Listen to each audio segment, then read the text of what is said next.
अब तक हमने देखा कि अपनी शिनिगामी आंखों की मदद से मीसा अमाने को एल का असली नाम दिख जाता है, लेकिन लाइट यागामी उसे रोक देता है। थोड़ी देर बाद एल मीसा को गिरफ्तार कर लेता है क्योंकि उसे शक होता है कि वही दूसरा किरा है। इसके बाद लाइट अपनी खतरनाक चाल चलता है। रिम मीसा को डेथ नोट की ओनरशिप छोड़ने को कहता है। पहले मीसा मना करती है, लेकिन जब उसे पता चलता है कि लाइट से जुड़ी उसकी यादें बची रहेंगी तो वह मान जाती है। उसका शरीर ढीला पड़ जाता है और आंख से आंसू बहता है।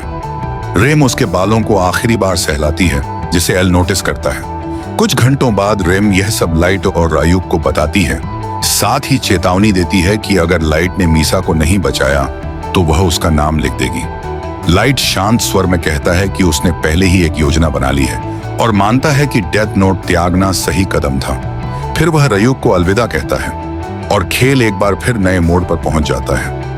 एल गहरी सोच में डूबकर खुद से सवाल करता है, यहाँ आखिर हो क्या रहा है? मुझे लगा था कि लाइट यागामी को कैद करने के बाद भी हत्याएं जारी रहेंगी, लेकिन वे तो पूरी तरह रुक गईं। सबसे अजीब बात यह है कि कैद होने की मांग खुद लाइट ने की थी। अगर यह सिलसिला ऐसे ही चलता रहा तो इससे तो बस यही साबित होगा कि वही किरा है। अब बस एक ही सवाल बचता है, क्या वह यह सब करते समय खुद को किरा होने का एहसास रखता था या नहीं? क्या उसे सच में लगता है कि यह चाल काम कर जाएगी, कि अगर वह यह साबित कर दे कि उसे पता ही नहीं था कि वह किरा है तो उसे छोड़ दिया जाएगा? नहीं, यह लाइट यागामी जैसा नहीं लगता, और सच कहूं तो यह किरा जैसा भी नहीं लगता। धुंध से घिरे एक जंगल में लाइट यागामी शांति से खड़ा होकर रोम के डेथ नोट की मालिकाना हक छोड़ देता है, लेकिन उसकी यादें नहीं जाती क्योंकि रियुक का डेथ नोट अभी भी उसका है, जिसे उसने उसी जंगल में दबा रखा है।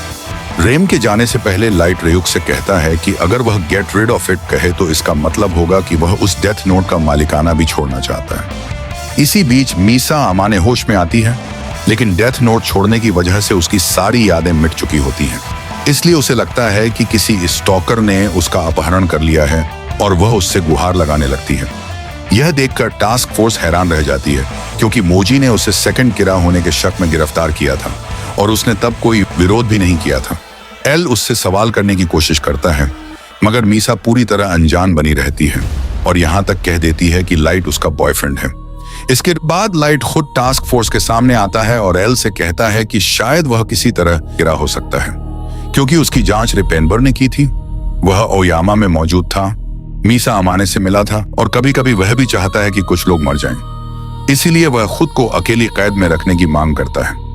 उसके पिता सोइचिरो यागामी इसका विरोध करते हैं, लेकिन एल सहमत हो जाता है। अगले ही दिन सोइचिरो भी फैसला करते हैं कि जांच में भावनाएं आड़े ना आए, इसलिए उन्हें भी कैद में रखा जाए, और एल उन्हें बाहरी दुनिया से संपर्क की अनुमति देते हुए मान जाता है। लाइट की कैद के बाद किरा की हत्याएं अचानक रुक जाती हैं, जिससे एल का शक और गहरा जाता है, जबकि रयुक सेब न मिलने के कारण परेशान होने लगता है। एक हफ्ते बाद लाइट तय करता है कि यही सही समय है डेथ नोट का मालिकाना पूरी तरह छोड़ने का, और जैसे ही रयुक चला जाता है उसकी सारी यादें गायब हो जाती हैं। वह खुद हैरान और उलझा हुआ दिखता है, जिससे एल और भी सोच में पड़ जाता है। मगर अगले ही हफ्ते किरा की हत्याएं फिर से शुरू हो जाती हैं, 2 हफ्तों की कमी पूरी करने जितनी तेजी से। सोइचिरो को इसकी खबर दे दी जाती है, लेकिन एल यह बात लाइट से छिपा कर रखता है, क्योंकि उसके मन में अभी भी शक बाकी है। कुछ समय बाद रेम एक रहस्यमयी बिजनेसमैन से बात करती दिखाई देती है और यही खुलासा होता है कि हाल की किरा हत्याओं के पीछे वही आदमी है। रेम उसे डेथ नोट इस्तेमाल करने देती है, इस शर्त पर कि वह अपराधियों को मारे, और इसे बच्चमी अच्छा बिजनेस बताती है, जिस पर वह आदमी अपनी चांदी जैसी दांतों वाली डरावनी मुस्कान देता है। उधर लगभग 50 दिनों की कैद के बाद भी लाइट यागामी, मीसा अमाने और सोइचिरो यागामी की हालत कमजोर हो चुकी होती है, मगर किसी की राय नहीं बदली। आइजावा को यकीन हो जाता है कि लाइट किरा नहीं हो सकता, क्योंकि अगर वह कैद में रहकर भी मार सकता तो पहले FBI एजेंटों को मारने जैसी जटिल चालें क्यों चलता, और मत्सुदा भी उससे सहमत हो जाता है।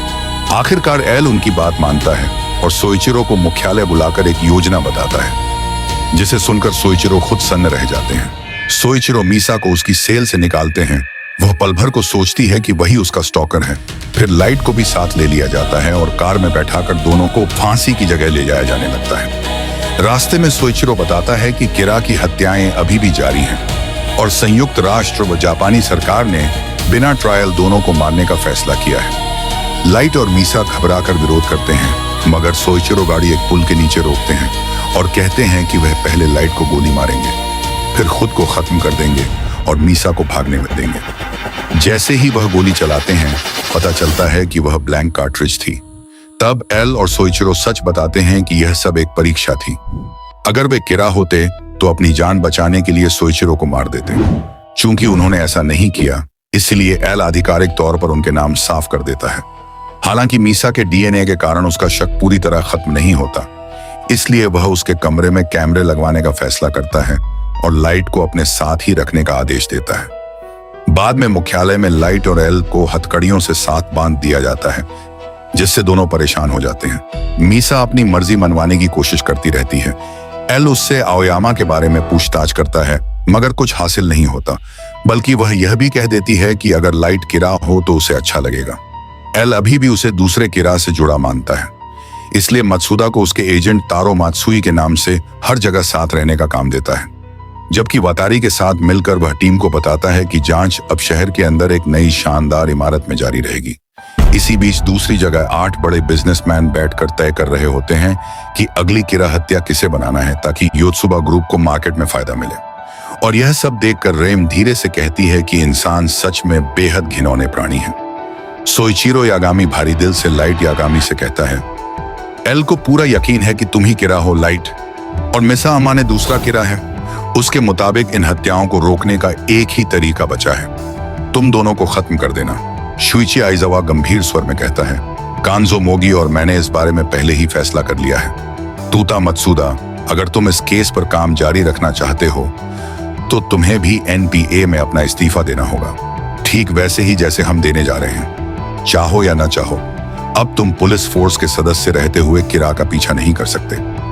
सुबह शुइची आइजावा टास्क फोर्स की नई इमारत पर पहुंचता है, जहां अंदर जाने से पहले उसे बेहद कड़े सुरक्षा सिस्टम से गुजरना पड़ता है, यहां तक कि उसे अपनी पैंट तक उतारकर जांच करानी पड़ती है। अंदर पहुंचने पर सोइचिरो यागामी उसके सिर पर पट्टी देखकर पूछते हैं, तो आइजावा बताता है कि ज्यादा काम को लेकर उसकी पत्नी से झगड़ा हो गया था।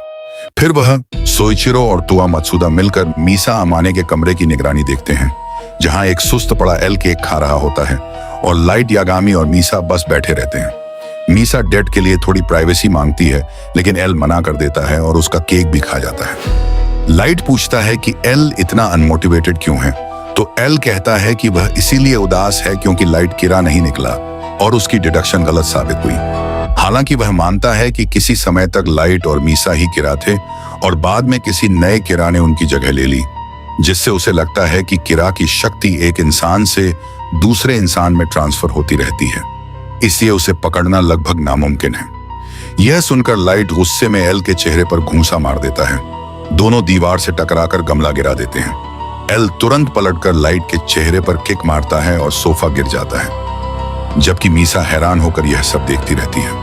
आखिरकार मात्सुदा एक आर्टिकल दिखाकर उनका ध्यान भटकाता है और लड़ाई रुकती है, मगर तभी वह सुन लेता है कि दोनों उसे फिर से बेवकूफ कह रहे हैं। बाद में लाइट किरा की हाल की हत्याओं का विश्लेषण करता है और नोटिस करता है कि कई बड़ी कंपनियों के सीईओ मारे गए हैं, जिससे उनकी कंपनियों के शेयर गिर गए, सिवाय योत्सुबा ग्रुप के। इससे लाइट निष्कर्ष निकालता है कि किरा योत्सुबा का समर्थन कर रहा है। एल इस विचार को आगे बढ़ाते हुए कहता है कि अपराधियों को मारना सिर्फ एक ध्यान भटकाने वाली चाल हो सकती है, ताकि योत्सुबा को बिजनेस में फायदा मिले। उधर योत्सुबा के अंदर वही 8 बिजनेसमैन अपनी हाल की 3 हत्याओं पर चर्चा करते हैं। उनमें से हटोरी पूछता है कि सभी की मौत हार्ट अटैक से ही क्यों हुई, तो उसे बताया जाता है कि ऐसा इसलिए किया गया क्योंकि उनमें से एक छुट्टी पर था और अलग तरीका इस्तेमाल करने से शक पैदा हो सकता था।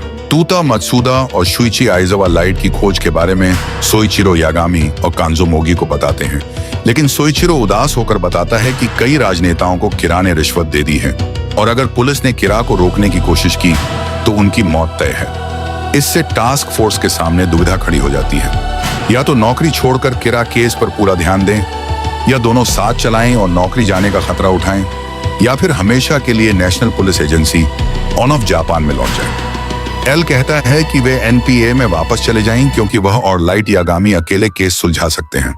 सोइचिरो मोगी और मात्सुदा केस में बने रहने का फैसला करते हैं, लेकिन एजावा पैसों और अपने साथी उकिता की याद के बीच उलझ जाता है। तभी वटारी बताता है कि अगर टास्क फोर्स के सदस्य नौकरी खो देते हैं तो उनकी आर्थिक मदद एल करेगा। लेकिन इससे एजावा और गुस्सा हो जाता है क्योंकि उसे लगता है कि एल सिर्फ उनकी वफादारी टेस्ट कर रहा था। वह गुस्से में टास्क फोर्स छोड़ देता है। उधर योत्सुबा ग्रुप से जुड़े लोगों की मौतें बढ़ती जाती हैं और सोइचिरो नोटिस करता है कि ज्यादातर मौतें शुक्रवार रात और शनिवार दोपहर के आसपास हो रही हैं। इसीलिए टीम उसी समय पर ध्यान देने लगती है।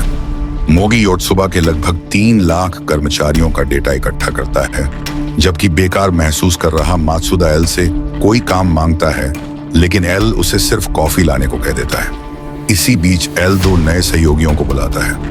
एक चालाक ठग थियरी मोरेलो उर्फ एबर एंड प्रोफेशनल चोर मैरी कैनवुड उर्फ वेडी, जिन्हें वह अंडरकोर मिशन के लिए इस्तेमाल करेगा क्योंकि वे किरा के रडार पर नहीं हैं। दूसरी तरफ एजावा पार्क में बैठा होता है, तभी उसकी पत्नी और बेटी उससे मिलती हैं। वह उन्हें बताता है कि उसे छुट्टी मिल गई है और परिवार के साथ रहने का मौका सोचकर भावुक होकर रो पड़ता है, जबकि उसका परिवार हैरानी से उसे देखता रहता है। लाइट, यागामी और एल अब एक ही हथकड़ी में बंद कर उस नए किरा का पीछा कर रहे हैं जो छिपा है योत्सुबा ग्रुप के अंदर।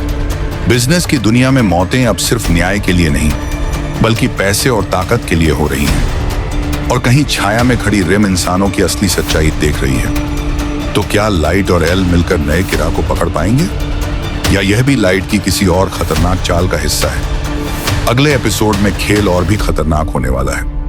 अगर आपको यह वीडियो पसंद आया हो तो वीडियो को लाइक, शेयर और चैनल को सब्सक्राइब करना मत भूलिएगा। मिलते हैं अगले धमाकेदार वीडियो में।